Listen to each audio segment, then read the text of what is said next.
Okay, so let's talk about SOFR basics. I hope so. This was the background on LIBOR transition. I hope this is understood. Let's proceed. Okay, before we talk about how SOFR is calculated, what are the major differences between LIBOR and SOFR? Let's understand that. First and foremost, LIBOR was unsecured, right? It is just a simple estimate of what is the borrowing rate. There is no collateral, nothing involved. Unsecured borrowing rate, okay, for different maturities. So it was unsecured, but SOFR is a secured rate because it is backed by treasury bonds, which are used as collaterals. Okay. Now, this is the main thing. This is the highlight of today's webinar. If you fully understand the second aspect, my job for today is done, right? Everything else will follow naturally. So the second point is LIBOR used to be forward looking. Okay. When you fix a LIBOR rate, right, what is the 3-month borrowing rate? That is applicable from today to next 3 months, right? It is forward looking. However, when it comes to SOFR, it is backward looking. Okay, the rate that is published is based on the trade that already happened yesterday.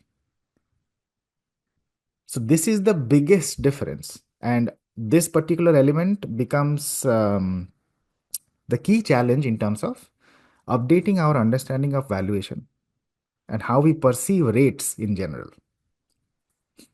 All right. Okay. Again, LIBOR was for various maturities. Remember, 7 different maturities we had.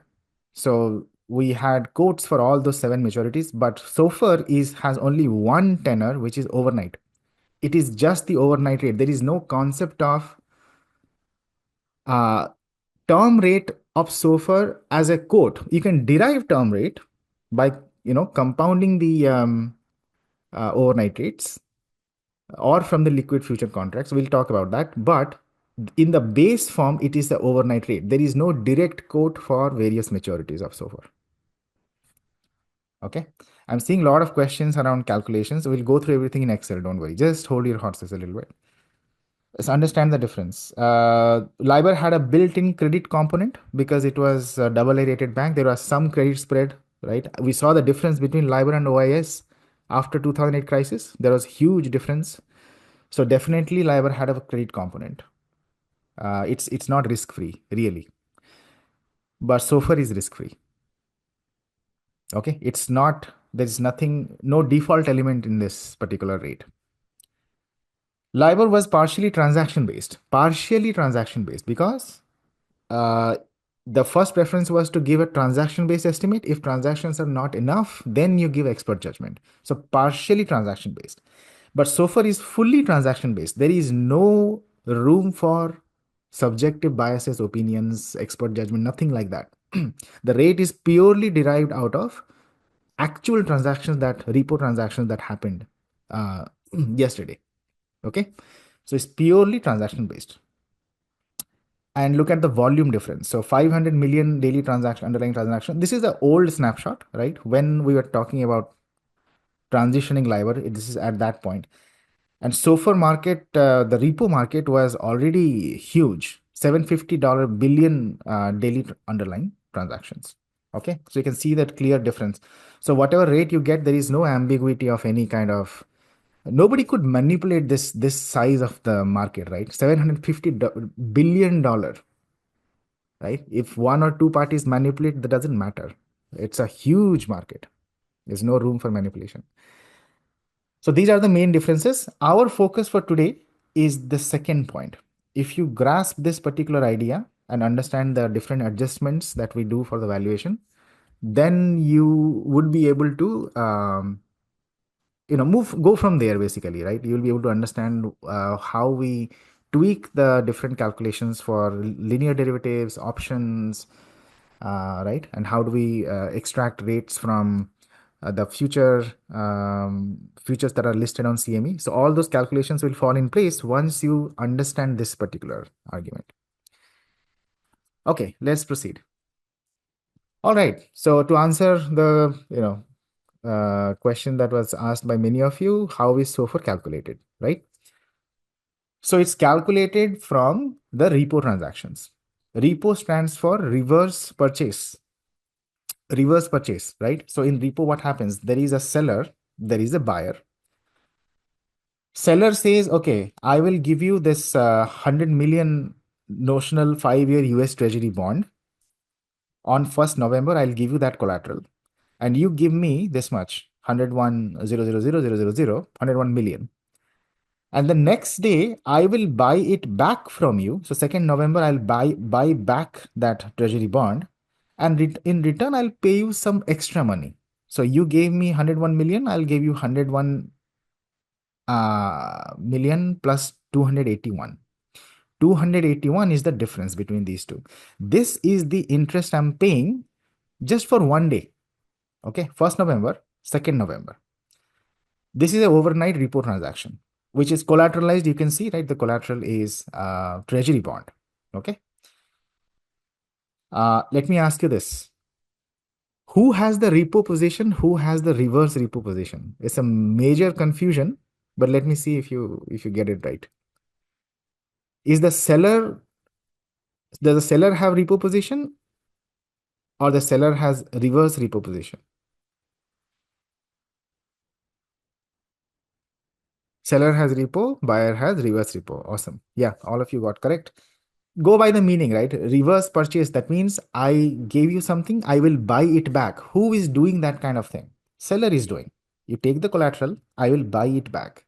So reverse purchase is from a seller perspective. For buyer, it is reverse repo. Okay. Repo is for seller, reverse repo is for buyer. Okay. How do we calculate SOFR? Secured overnight funding rate. Simple. What is the interest you paid? $281. And what is the original amount? $101 million. This is the interest rate, correct? But this interest rate is for one day. This interest rate is for one day. We annualize it. Anytime you see a rate quote, it is always annualized, right? So for one day, if this is the interest, then what is the rate for 360 days? So multiply 360 divided by 1, which gives you 0.1%. That is the SOFR rate. Okay, it is from one specific transaction. Imagine these many transactions per day, 700 billion to 800 billion dollars transaction per day. Take all these such transactions, take these SOFR rates, okay, and then calculate a volume weighted median, not mean. Remember, in case of LIBOR, it was mean, and we know that mean is sensitive to outliers, right? Of course, we trim the outliers, but still, median is a little bit more robust statistic. Yeah, we don't use 365 days. It's a convention, right? 360 days is the convention, Act by 360. In US, okay. Other areas, you can use 365. So there are differences. So yeah, so we have these many transactions, and then we take, so get these rates and do a volume weighted median of general collateral report rates. Okay, I don't know if you are aware of what is general collateral versus special collateral. So just to give you a little bit understanding, special collaterals are where we say that the bond is trading special, and the particular collateral becomes high in demand at a particular point, right, during auction time. So in that case, the rate actually goes very low. I mean, you can keep the collateral, don't give me money. It's the collateral itself becomes very, very in demand, right? So that's called special collateral. So we exclude those special collaterals, so only consider general collateral, okay? And then take a volume weighted median, and that median is published by Federal Reserve Bank of New York next business day at 8 a.m. Eastern time. Okay, so over the day, take all these repo transactions, get the rates, calculate volume weighted median of general collateral repo rates, and that rate gets published next business day at 8 a.m. Eastern time. All right, let me quickly show you the website so you can understand. Anybody can go to this website, okay? It's not a black box anymore. Federal Reserve Bank of New York, go to this website. They have some valuable information on SOFR. You can read about it. But this is the publication. You can see, let me refresh this. Let's see. Okay. So the last published, um, okay, here is the tricky part. So here, please pay attention. There's few differences that you have to be aware of.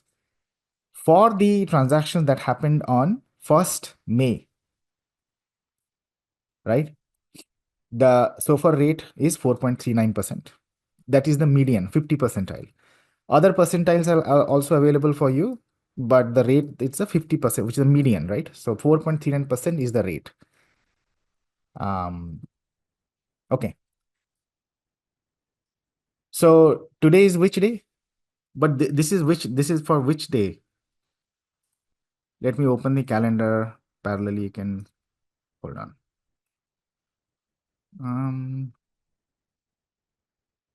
Yeah. So why don't I have the rate for May 2nd?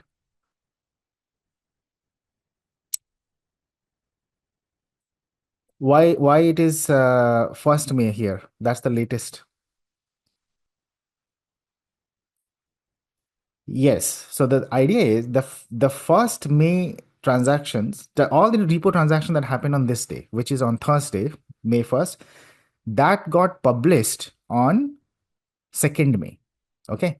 All transactions that happened on Friday, which is 2nd May, the volume weighted median will be published on Monday, which is 5th May. Right? So Saturday, Sunday, you will not see anything.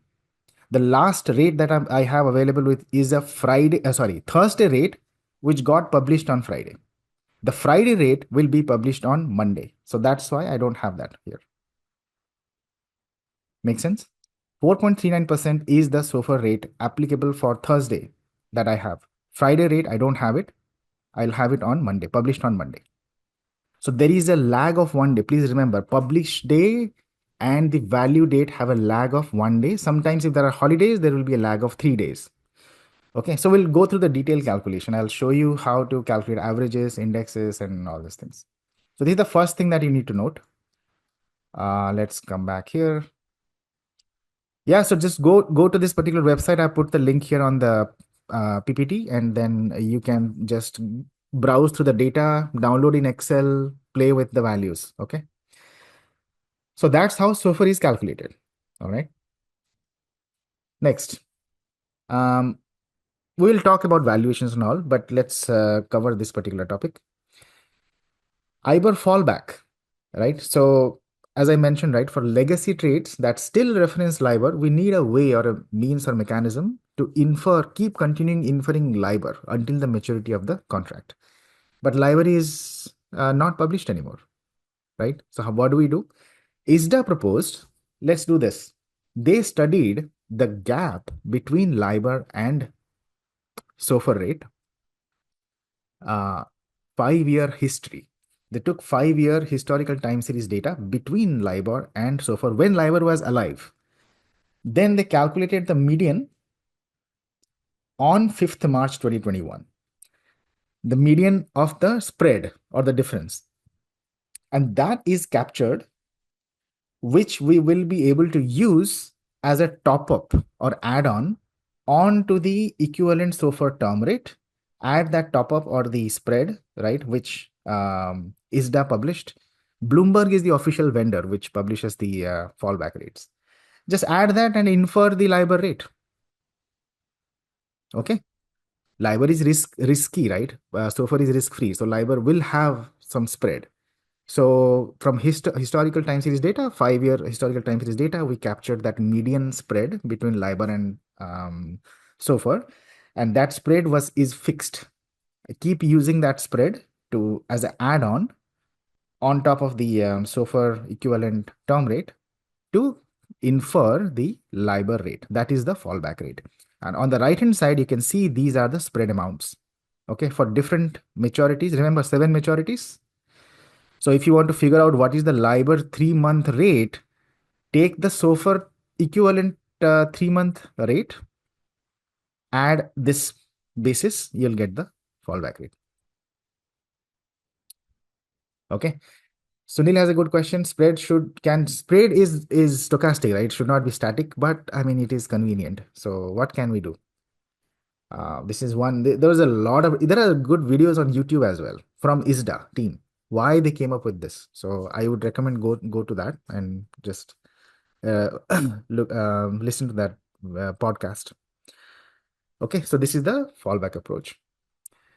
Now here I used couple of terms which are a little controversial. So here's the thing: SOFR is an overnight rate.